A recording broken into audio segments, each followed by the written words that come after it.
Assalamu alaikum wa rahmatullah. Les croyances judéo-chrétiennes, en ce qu'elles enseignent de surnaturel, ont été et sont toujours une source d'inspiration inépuisable pour l'industrie du cinéma. Cécile B2000, qui fut l'un des tout premiers cinéastes à adapter la Bible sur grand écran, alla jusqu'à déclarer « Donnez-moi 2 pages de la Bible et je vous donnerai un film ». Dans le même temps, les véritables érudits de l'islam, à partir de l'Antiquité, ont commencé à se faire rares. Si bien que les pères de l'algèbre et de l'algorithme ont fini par laisser la place à des théologiens qui ont commencé à penser, par exemple, que la science profane était contraire à la religion. C'est ainsi qu'au nom du prophète, sallallahu alayhi wa sallam, dont le plus grand miracle était un livre, autrement dit la connaissance, un clergé qui ne dit pas son nom, s'est mis à défendre sans s'en rendre compte les mêmes positions que ceux dont la religion enseigne, que l'humanité a 6000 ans, ou encore que les dinosaures n'ont jamais existé. C'est avec cette approche littéraliste de la religion qu'on aborde souvent la question de la fin des temps, et tout particulièrement les questions qui ont trait à l'Antéchrist et à la descente du Messie, Jésus, fils de Marie, que la paix soit sur lui. En réalité, la religion est bien souvent un ensemble d'allégories et de métaphores mal comprises qui donnent aujourd'hui la possibilité à l'industrie du divertissement de trouver parfois dans la religion l'inspiration nécessaire pour produire des blockbusters ou des séries à succès. L'islam, en réalité, ne suit pas cette tendance, car l'islam n'est pas un recueil de légendes et de fables. Donc nous verrons aujourd'hui la question du Dajjal et donnerons la véritable interprétation par rapport aux prophéties qui ont été faites par le saint fondateur de l'islam. Dans le Saint-Coran, le saint prophète sallallahu alayhi wa sallam nous dit qu'il faut lire les 10 premiers versets et les 10 derniers versets du Saint-Coran pour s'en protéger. Pourtant, aucun moment, le terme Dajjal n'apparaît dans le Saint-Coran. Nous verrons par la suite pourquoi. Par contre, dans les hadiths, les traditions prophétiques, on retrouve plusieurs hadiths sur la question du Dajjal. Notamment que certes, Dieu, pureté à lui, n'est pas borgne, tandis que le faux Messie est borgne de l'œil droit. Son œil ressemblera à un raisin apparent. Entre ses yeux, il y aura écrit kafara, mécréant. Et tout croyant le lira, qu'il soit lettré ou illettré. On rapporte encore dans d'autres hadiths qu'il n'y a pas un pays que le Dajjal ne foulera pas, à l'exception de la Mecque et de Médine. On dit encore que le Dajjal apportera avec lui une image de paradis et de l'enfer. Et ce qu'il appellera le paradis, en réalité, sera l'enfer. Dans un hadith de Bukhari, le saint prophète sallallahu alayhi wa sallam nous décrit le Dajjal physiquement qu'il a vu en rêve. Il dit qu'il sera un homme au teint rouge, au corps imposant, aux cheveux bouclés et aveugle de l'œil droit, qui ressemblerait à un raisin saillant.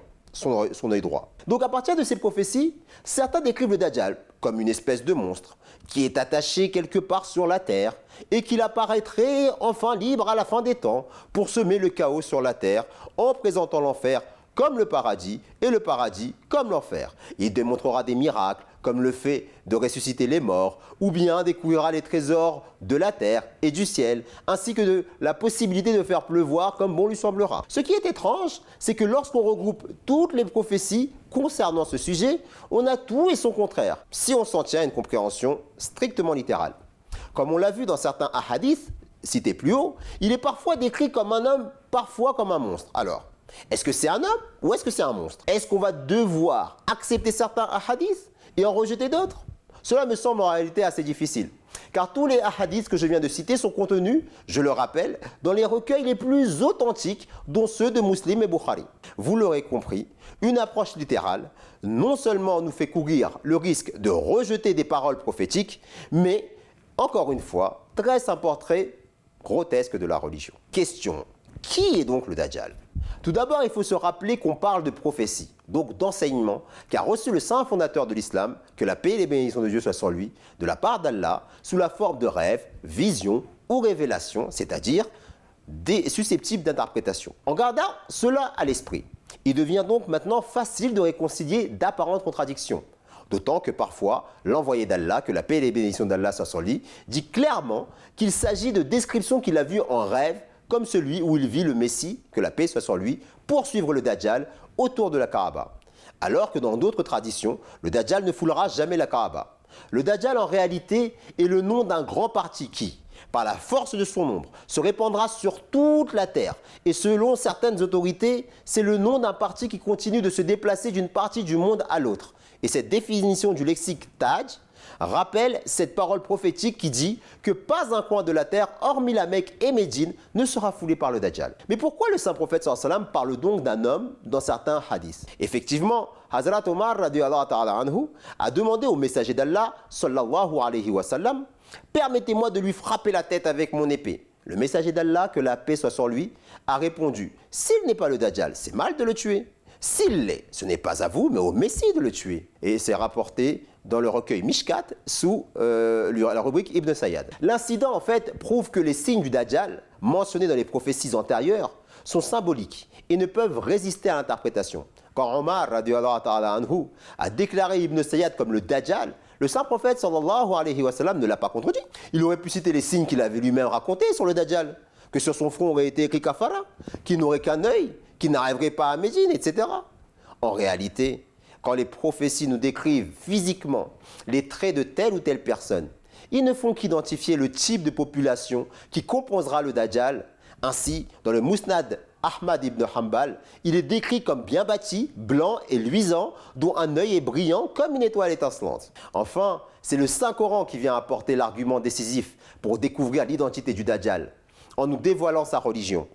Puisque quand on lit les 10 premiers et 10 derniers versets de la sourate Al-Kahf, encore une fois, on ne trouve mention nulle part de Dajjal. Et on nous a enseigné de lire ces versets pourtant pour s'en protéger. Mais on remarque par contre l'avertissement du Saint-Coran adressé à ceux qui prétendent que Dieu s'est pris pour lui-même un fils. Ainsi, le Dajjal représente les nations chrétiennes, et plus particulièrement le clergé du christianisme, qui a littéralement aidé les nations européennes à conquérir la terre entière, provoquant aux Amériques la quasi-extermination des Amérindiens, rendant étrangers une civilisation ancestrale comme les aborigènes d'Australie dans leur propre terre, mettant en esclavage pendant 400 ans une bonne partie du continent africain.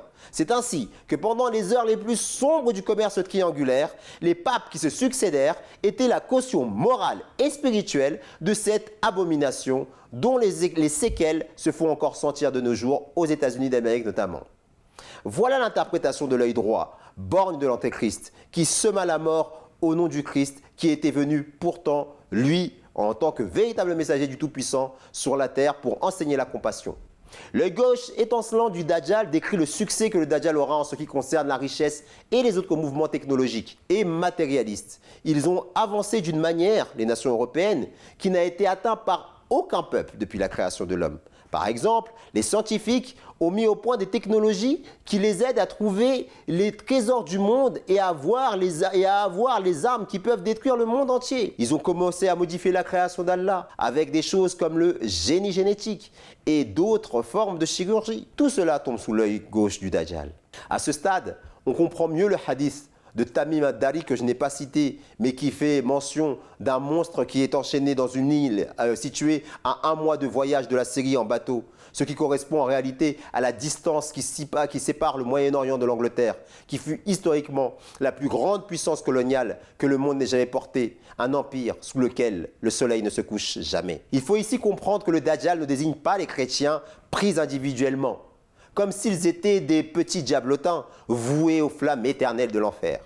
Certainement pas, car le Coran, dans plusieurs versets, exprime l'idée selon laquelle le salut n'est le monopole d'aucune religion, et que eux aussi peuvent y prétendre, car Allah subhanahu wa ta'ala ne fait pas de distinction entre les différentes créatures qu'il a créées, et qu'il récompense seulement les gens selon leur piété. Ils sont en fait le Dajjal parce qu'ils propagent de fausses croyances. Ils ont favorisé l'athéisme militant qui gangrène nos sociétés de nos jours. Les philosophes de culture chrétienne aussi qui alimentent les peurs en prétendant que l'islam est une religion intrinsèquement violente entrent également dans la définition du Dajjal. Mais les imams qui, au nom de l'islam, encouragent des désœuvrés à se suicider pour servir leurs intérêts égoïstes entrent également dans cette définition. Ils sont le Dajjal car ils répandent leurs idées nauséabondes et dangereuses à travers le monde, en usant de mensonges et de tromperies. Et cela est la définition exacte donnée par les différents lexiques arabes du mot Dajjal. Dans notre prochaine vidéo, nous analyserons d'autres prophéties concernant la fin des temps. En attendant, n'hésitez pas à vous abonner à notre chaîne et à nous écrire si vous avez des questions à mtafrançais@mta.tv. Wassalamu alaikum wa rahmatullahi ta'ala wa barakatuh.